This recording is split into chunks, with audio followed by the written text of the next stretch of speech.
سیاسی تاریخ بھری پڑی ہے ایسے واقعات سے جب کٹر کے اپوزیشن بھی آپس میں بیٹھ کے مذاکرات کرتے ہیں. ہم نے دیکھا پاکستان تحریک انصاف کی حکومت تھی, اس وقت نون لیگ کے جو سربراہ ہیں, صدر تھے, وہ جیل کے اندر موجود تھے, لیکن وہی کہیں نہ کہیں مذاکرات اس وقت بھی ہو رہے تھے. پیپلز پارٹی اور نون لیگ بھی ایک دوسرے کے سخت ترین حریف سمجھے جاتے تھے, لیکن مذاکرات اس دور میں بھی ہوتے تھے. مشرف صاحب کا دور تھا, اس کے وقت بھی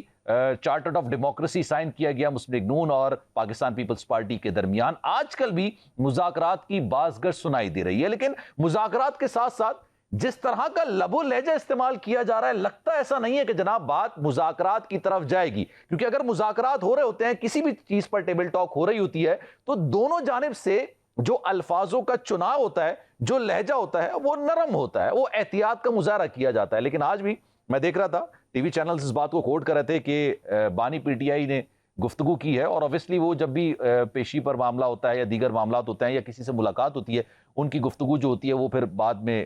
ٹی وی چینلز پر یا اخبارات میں کوٹ ہو رہی ہوتی ہے. انہوں نے جناب کہا ہے کہ اس طرح سے معاملات نہیں چل سکتے جس طرح سے معاملات کو چلانے کی کوشش کی جا رہی ہے.